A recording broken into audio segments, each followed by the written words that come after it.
Hallo, ich bin Jonas. Willkommen beim Nine Nar Tree Podcast. Heute werde ich das Buch zusammenfassen und besprechen. Fermats letzter Satz von Simon Singh ist eine fesselnde Erzählung über eines der berühmtesten Rätsel der Mathematik und zugleich eine menschliche Abenteuergeschichte, die sich über mehr als 3 Jahrhunderte erstreckt.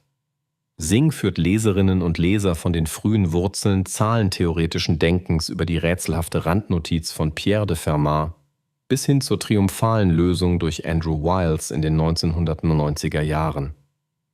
Dabei gelingt ihm etwas Seltenes. Er verbindet historische Genauigkeit, mathematische Präzision und eine packende Dramaturgie zu einem Sachbuch, das sich wie ein Roman liest. Das Buch leuchtet die Persönlichkeiten hinter den Ideen aus und zeigt, wie Entdeckergeist, Ausdauer und Zusammenarbeit das scheinbar Unmögliche möglich machten. Anstatt die Geschichte lediglich chronologisch nachzuzeichnen, öffnet Singh Fenster in die Denkweise großer Mathematikerinnen und Mathematiker, erklärt die Entwicklung zentraler Begriffe der Zahlentheorie und zeigt, wie aus einem vermeintlich einfachen Problem eine treibende Kraft für ganze Forschungszweige wurde. Insbesondere die Brücke zwischen klassischen Zahlenspielen und moderner, hochabstrakter Theorie aus elliptischen Kurven und Modulformen wird so erklärt, dass auch interessierte Laien folgen können, ohne dass Kennerinnen und Kenner an Substanz vermissen. Das Resultat ist ein Werk über die Natur des Beweisens, über den langen Atem der Wissenschaft und über die Schönheit und Strenge mathematischer Wahrheit. Wer verstehen möchte, warum eine einzige Behauptung Generationen von Forschenden faszinieren konnte und wie am Ende eine globale Gemeinschaft zusammenwirkt, um ein altes Rätsel zu knacken, findet in diesem Buch eine inspirierende und klar erzählte Reise von der Intuition zur Gewissheit. Ich werde Ihnen die wichtigsten Erkenntnisse aus diesem Buch mitteilen. Erstens. Vom Rand der Geschichte. Fermats Notiz und der Reiz eines einfachen Unmöglichen. Im Zentrum der langen Geschichte steht eine erstaunlich einfache Behauptung. Für Potenzen mit einem Exponenten größer als 2 existieren keine 3 natürlichen Zahlen, deren entsprechende Potenzsumme wieder eine perfekte Potenz ergibt. Diese Aussage wirkte gerade wegen ihrer Kürze wie ein Magnet. Simon Singh beginnt seine Erzählung bei den antiken Wurzeln des Zahlendenkens und verortet das Problem als Fortsetzung der pythagoreischen Faszination für Dreiecke und Ganzzahlen. Der Anlass für die Jahrhunderte währende Jagd war eine beiläufige Randbemerkung von Pierre de Fermat zu einem Buch des Diophantos. Der Jurist und Hobbygelehrte notierte, er habe einen wunderbaren Beweis, der aber nicht in den Rand passe. Diese lapidar wirkende Bemerkung entfachte einen Feuersturm der Neugier, weil sie das perfekte Paradox versprach. Maximale Klarheit in der Formulierung gepaart mit maximaler Schwierigkeit im Nachweis.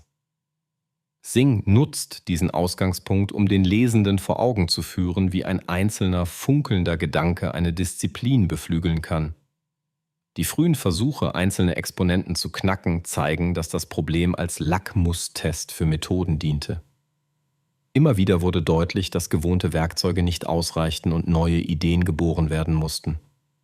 Das Buch schildert diese Einsicht nicht trocken, sondern mit Episoden, die die Menschen hinter den Rechnungen greifbar machen.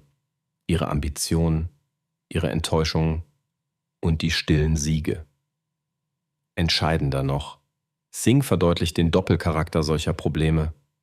Sie sind Spielfeld und Trainingslager zugleich, denn sie bieten einerseits ein klares Ziel, andererseits zwingen sie zu methodischen Innovationen. Die Beharrlichkeit der Suche nach einem allgemeinen Beweis führte zu Entdeckungen, die weit über das konkrete Rätsel hinausweisen. In der Perspektive des Buches ist Fermats letzter Satz damit mehr als nur eine isolierte Behauptung. Er ist ein Brennglas, das die Entstehung moderner Zahlentheorie sichtbar macht. Und er ist ein Symbol dafür, wie Intuition, Eleganz und Rigorosität sich in der Mathematik ergänzen. Durch die dramatische Kraft der Randnotiz wird spürbar, weshalb Generationen von Forschenden bereit waren, Jahre ihres Lebens in diesen Traum von Gewissheit zu investieren. Zweitens. Helden der Zahlentheorie. Euler, Sophie Germain, Kummer und die Geburt neuer Methoden, Ein großer Reiz des Buches liegt in der Darstellung der Menschen, die die Zahlentheorie formten. Simon Singh zeichnet ein Panorama von Persönlichkeiten, deren Ideen die Suche nach einem Beweis strukturierten. Leonhard Euler, der Gigant des 18. Jahrhunderts, brachte als erster substanzielle Fortschritte, indem er spezielle Fälle nachwies und Techniken der Faktorisierung verfeinerte. Sophie Germain, eine Pionierin, deren Beitrag lange unterschätzt wurde, entwickelte ein Kriterium, das für viele Primzahlen den Satz reduzierte. Das sogenannte Germain-Kriterium wird im Buch anschaulich als Durchbruch erklärt, der zeigt, wie systematisches Denken das schiere Raten ablöst.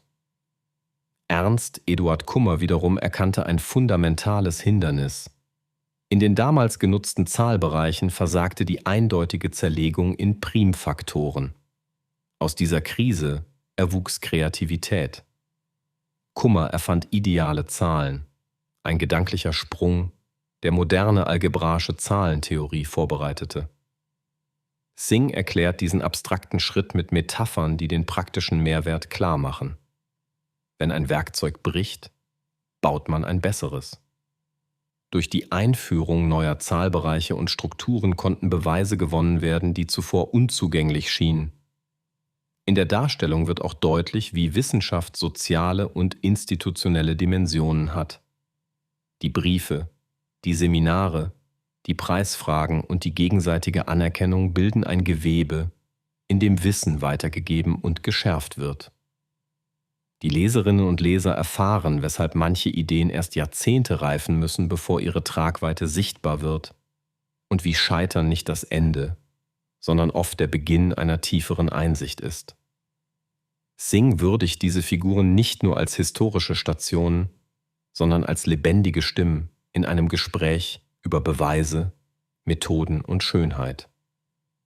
Dadurch wird verständlich, dass Fermats letzter Satz zu einem Prüfstein für neue Denkweisen wurde. Was mit eleganten Rechnungen begann, führte zu Strukturen, die die Mathematik des 19. Jahrhunderts prägten. Klassenkörpertheorie, ideale Elemente, der Blick über die reellen Zahlen hinaus. Die Episode um Kummers reguläre und irreguläre Primzahlen zeigt, wie fein die Grenze zwischen Erfolg und Misserfolg gezogen ist und wie präzise Instrumente geschmiedet werden müssen, um sie zu überqueren.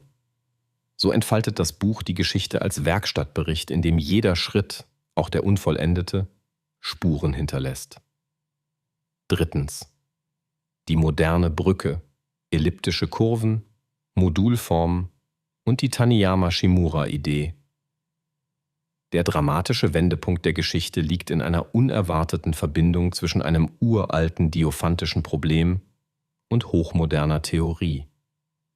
Simon Singh erklärt, wie elliptische Kurven und Modulformen eine neue Sprache bereitstellen, in der das unlösbare alte Rätsel aus einer anderen Perspektive greifbar wird.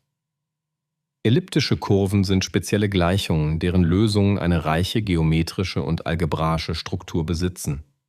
Sie bilden Gruppen, tragen tiefere Symmetrien in sich und stehen im Zentrum zahlreicher Entwicklungen der Zahlentheorie und Kryptographie. Modulformen sind hochsymmetrische Funktionen, die periodische und arithmetische Eigenschaften verbinden und durch ihre Koeffizienten unerwartete Zahlmuster offenbaren. Die Taniyama-Shimura. Vermutung, später zum Modulsatz gereift, behauptete eine verblüffende Einheit: Jede elliptische Kurve über den rationalen Zahlen lässt sich einer Modulform zuordnen.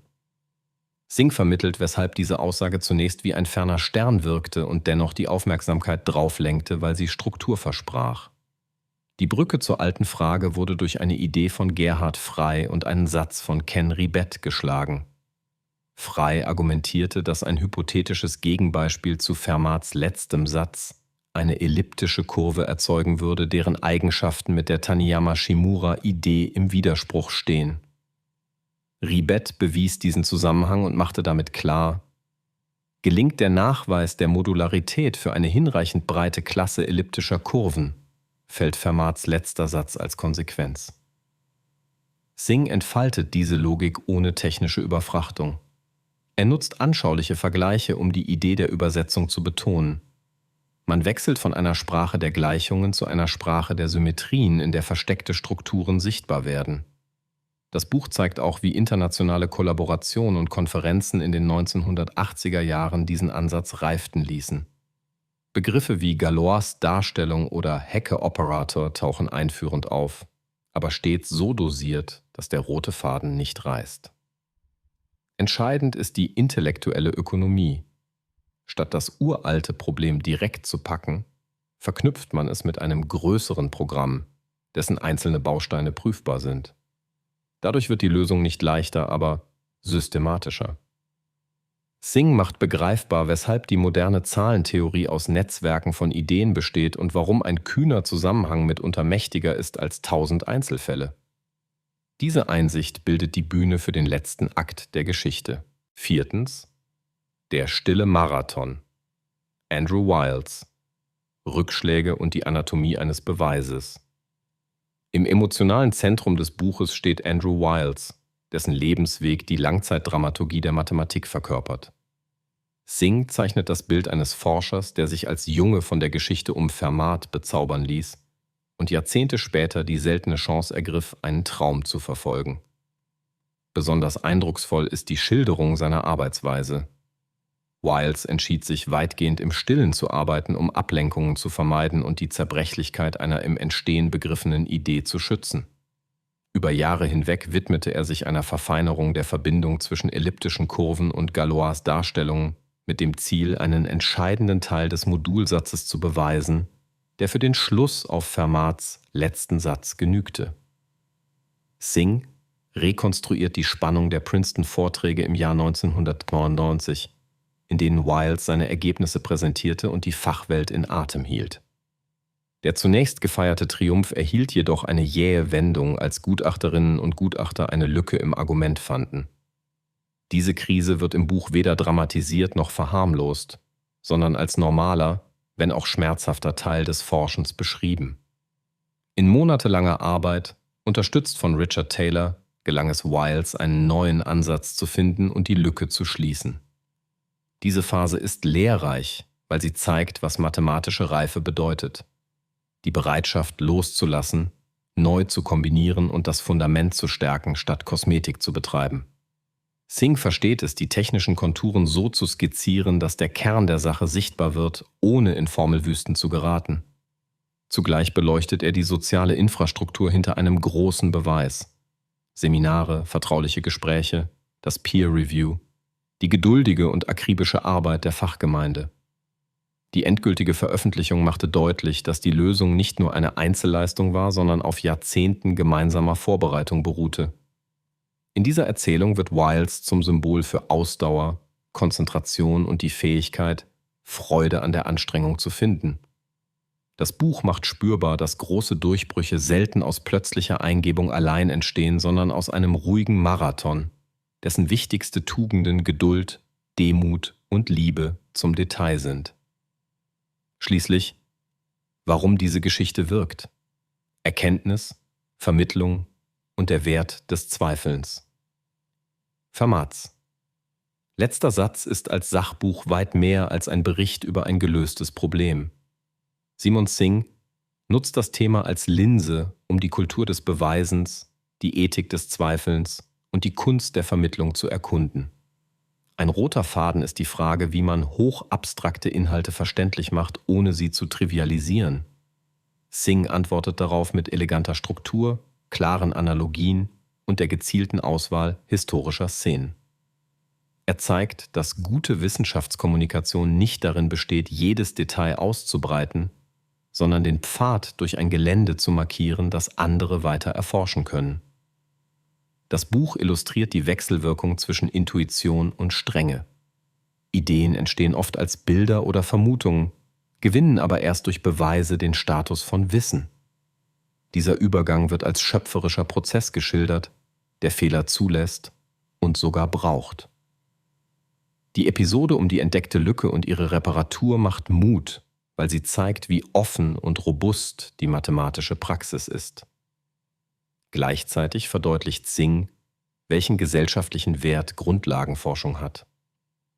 Auch wenn Fermats letzter Satz direkt keine Anwendungen liefert, haben die Methoden, die auf dem Weg dorthin entwickelt und verfeinert wurden, tiefe Spuren hinterlassen. Elliptische Kurven spielen heute eine zentrale Rolle in der Kryptographie und die Technik, Arithmetik mit Geometrie und Analyse zu verbinden, gehört zum Standardrepertoire der modernen Zahlentheorie. Darüber hinaus zieht das Buch Linien in Lebensbereiche außerhalb der Mathematik. Lernkultur, projektbasiertes Arbeiten, Umgang mit Rückschlägen, die Bedeutung kollektiver Intelligenz.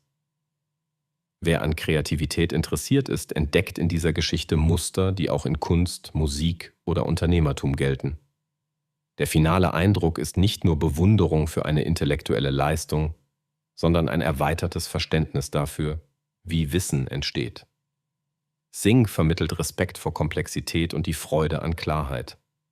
Gerade diese Kombination macht das Buch zu einem seltenen Fall von Populärwissenschaft, der Leserinnen und Leser auf Augenhöhe abholt und zugleich in die Höhe des Themas mitnimmt.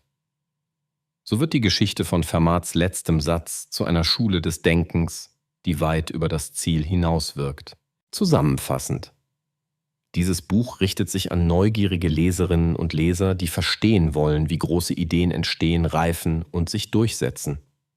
Es ist ideal für Studierende und Lehrende, die nach einer lebendigen Einführung in die Kultur des Beweisens suchen, für Menschen aus Technik und Naturwissenschaft, die methodische Parallelen zu komplexen Projekten erkennen möchten, und ebenso für geisteswissenschaftlich Interessierte, die historische Tiefe und erzählerische Spannung schätzen.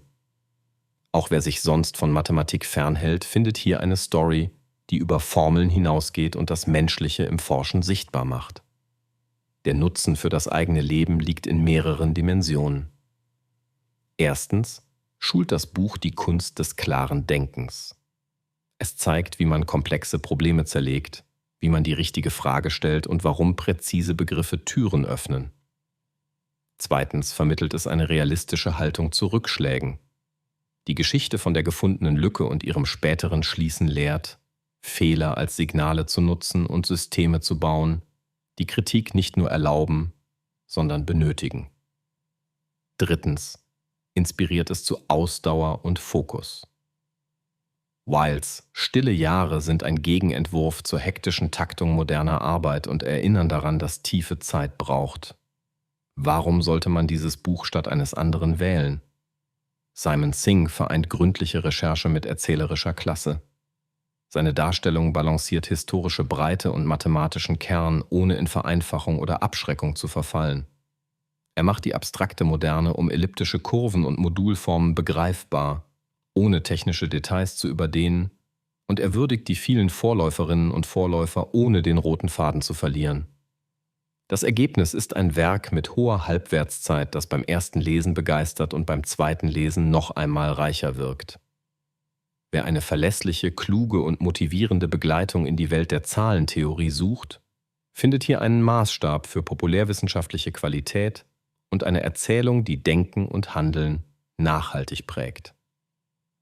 Wenn Sie unterstützen möchten, Simon Singh, können Sie das Buch über den Amazon-Link kaufen, den ich in der Podcast-Beschreibung angegeben habe. Lassen Sie mich nach dem Lesen des Buches wissen, was Sie davon halten, und teilen Sie Ihre Gedanken mit. Bis bald.